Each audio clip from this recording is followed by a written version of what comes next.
Film School. Let's bring him in, film study professor, my good friend, Joe Fortunato, with us here at 93.5, 1590 WAKR. And today we're going to celebrate some of the work of a gentleman who we lost earlier this week. Robert Redford, at the age of 89, passed away, and then Joe said, hey, we got to do something for Robert Redford, so I'll let Joe take it from there. Good morning, Joe Fortunato. Good morning, Ray Horner, and good morning, everybody. And yeah, a little bit of a bittersweet one today because we're going to talk about a great film that, frankly, we should have done a long time ago. But also, it's in honor of the passing of Robert Redford. We lost a great one this week, which is ironic because just a few weeks ago, we had celebrated his birthday with looking back at 3 Days of the Condor. Today, we're going to look at certainly one of his biggest films. It's the film that made him a star and arguably his most popular film, although there are a lot of people that would debate that, and that's a fair debate. We're talking about Butch Cassidy and the Sundance Kid from 1969, released in September of 1969, directed by George Roy Hill, written by the great writer William Goldman, starring, of course, Paul Newman and Robert Redford, Catherine Ross, Strother Martin. This film had 7 Oscar nominations, including Best Picture and Best Director. It won 4, one for its screenplay, cinematography, its song, Raindrops Are Falling on My Head, one of the great movie songs, and the score of the film. The AFI listed this film as number 73 on the 100 greatest movies of all time, and the Writers Guild ranked the screenplay number 11 on its greatest screenplays of all time. So very well-honored film. Did very well at the box office as well. It surpassed How the West Was Won from 1962 as the highest grossing Western, and it held that record for over 20 years until it was finally surpassed by Dances with Wolves in 1990. The U.S. box office was well over $100 million, and it was the top grossing film of that year. Now, Paul Newman said that this is one of the most fun he's ever had making a film. And of all and Redford said of all his characters, this is the Sundance Kid is probably his personal favorite. And it kind of the length or the film as it relates to these two actors outside live. Paul Newman named his charity for children the Hole in the Wall Camp after Butch's gang in the movie, and Redford named his great Sundance Film Festival after the character of Sundance. So the legacy of this film goes well beyond just cinema. Now, Paul Newman, or I mentioned that Robert Redford was not a big star at the time, and it was Paul Newman that kind of had to convince the producers and the director, George Roy Hill, to bring him on board. And, of course, we get the great pairing of these two great actors. With us, Joe Fortunato, taking us to film school with Butch Cassidy and the Sundance Kid. And, Joe, I don't know if any of it was ad-libbed or it came out, but they had some great liners in this movie. And that's the one thing, not only the fun and everything that they had, but some of the liners and how those two played off each other was terrific. Well, that's one of the reasons it's listed as one of the great screenplays. In terms of I mean, it does say at the beginning of the film, sort of, or most of what follows is true, which is sort of tongue-in-cheek right out of the get-go. What's kind of interesting is the real-life sister of Butch Cassidy actually visited the set fairly often, and she was amazed at how accurately the script portrayed Butch Cassidy anyway. So in terms of the rest of the story, we can sort of assume there is definitely some truth to all of it.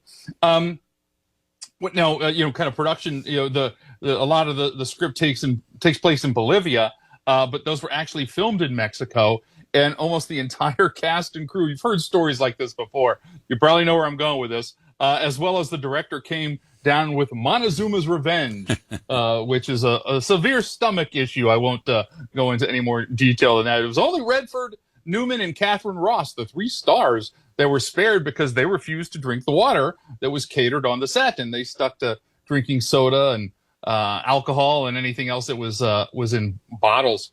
I talked about Robert Redford not being a star at this time. The original screenplay was called The Sundance Kid and Butch Cassidy, flipping it around. Yeah. And that's because Steve McQueen and Paul Newman were supposed to star together. So this could have been Steve McQueen and Paul Newman. And once Steve McQueen dropped out and was replaced by Robert Redford, Newman was the bigger star. So they flipped the names of the movie, or the names in the title. Talking about some other, some of the casting that we always like to talk about, for the role of Etta, that went to Catherine Ross, Jacqueline Bisset and Natalie Wood were both considered for that. For the role of Sundance, I already talked about Steve McQueen. Warren Beatty was mentioned. He thought it was a little too similar to Bonnie and Clyde, so he decided to do other movies instead.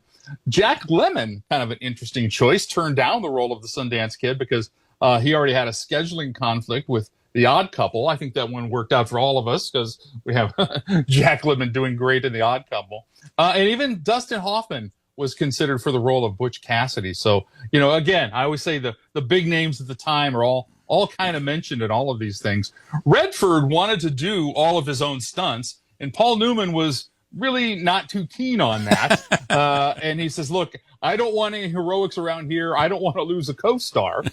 Now, the irony of that, however, is that Paul Newman did his own bicycle stunts on the film because his stuntman was unable to stay on the bike. And he was the only one that could do it. And there was also actually one of the stunts was performed by cinematographer Conrad Hall, which is kind of a weird, interesting little double dip by Connie Hall there. I talked about the song Raindrops Keep Falling on My Head. This was actually written after the rough cut of the film was completed, so pretty late in the production of the film. And when Redford first saw the movie, he thought it was terrible. He thought it was a joke, the song. And the agents for singer B.J. Thomas regretted letting him do it. They thought it would ruin his career. The filmmakers actually tried to get Bob Dylan to sing the song. He declined. And, of course, everybody was wrong, and it all worked out. And it became a big hit song, not only in the movie, but, won an Oscar and was, it actually charted as well. Talking about music, too, the George Roy Hill was toying with making Simon and Garfunkel's Feelin' Groovy song, the theme song, which sounds a little ridiculous because it's sort of a hippie-ish late 60s sort of, up-tempo folk song in a Western. But I think Catherine Ross's and Robert Redford's haircuts were probably from the 70s as well anyway, so maybe it wouldn't have mattered as much. Joe, often when you talk to people, when they talk about Robert Redford, this is the movie that many people, at least in my small circle, bring up as his best. Now, I don't particularly go down that road. I love him in All the President's Men, and I love him in a couple of other movies out of Africa and such. You do this for a living. Is this among Redford's best, Butch Cassidy and the Sundance Kid? Oh, Ray, I hate that question. And I've been asked it several times this week. I did a spot on some Phoenix newscast the other day, and I asked the same question. It's obviously it's a personal choice. I think of this one first as well, I think. Okay. Maybe All the President's Men, and I'm not even talking about my favorite because that might be a little mood dependent as well, because I love The Sting.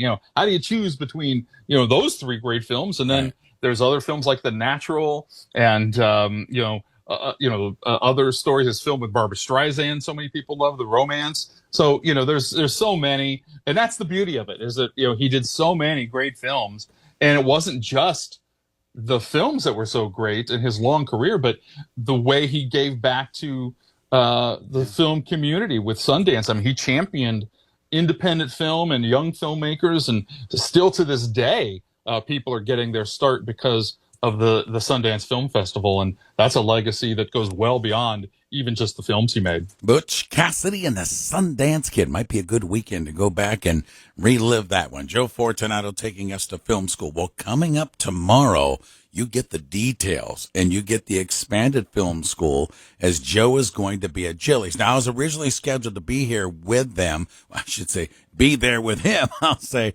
But my one daughter got called to run in a race out of town, and it's kind of special for her. So I asked Jean Peremsky, I should say Jean Destro, if she would fill in for me for film school. And Joe and Jean both said yes. So that's kind of important to me and film school. So Joe Fortunato will be at Jilly's tomorrow. Right around 11:30 they'll start, and Jean Destro will be filling in for yours truly. But it's always a lot of fun, Joe. Yeah, and I've got a great segue for this because we're talking about Paul Newman and Robert Redford today. Both of them have a connection to Superman the movie, and I don't even know if we mentioned, but that's the movie we're doing tomorrow at Jilly's, the original Superman the movie. And Redford was offered the role of Superman. He was their first choice to play Superman. Yeah, and he didn't think he was the right choice. He was right about that. He wasn't. Paul Newman was actually offered the choice of roles of either Superman, Lex Luthor, or Jor-El at a salary of $4 million. He turned down all three of those. And this is just some of the great information you'll get tomorrow. And I'll talk about more about the casting tomorrow because that's a big part of Superman the movie. And it's just a fun time. Come on down to Jilly's. You can get your tickets on Jilly's website. You can get them on my website, joefortunato.net. Or if you're a last minute kind of person, just come on down and walk in and you might not get your choice of seats, but we'll welcome you anyway. And we'd love to have you down there. And it's just going to be a great time. It's one of my favorite movies of all time. We have a lot of fun. You will see a great movie. You'll learn something. You'll laugh at some of the fun stuff. And you'll have a great brunch because Jilly's delivers a great brunch or serves a great brunch as well. So come on down. I want to see everybody there tomorrow at Jilly's when we do Fortunato Film School live Superman the movie. It's a lot of fun, folks. I'm going to miss it tomorrow. I was really looking forward to this one with Superman. So Joe and Gene will be down there, and again, they'll start everything right around 11:30. Still get your tickets or walk on in, like Joe mentioned. Joe, my friend, thanks again. Always appreciate the time. We'll connect again next Friday. Thanks, Ray. All right, there you go. Joe Fortunato again, taking us to film school each and every Friday here on the Ray Horner Morning Show at WAKR.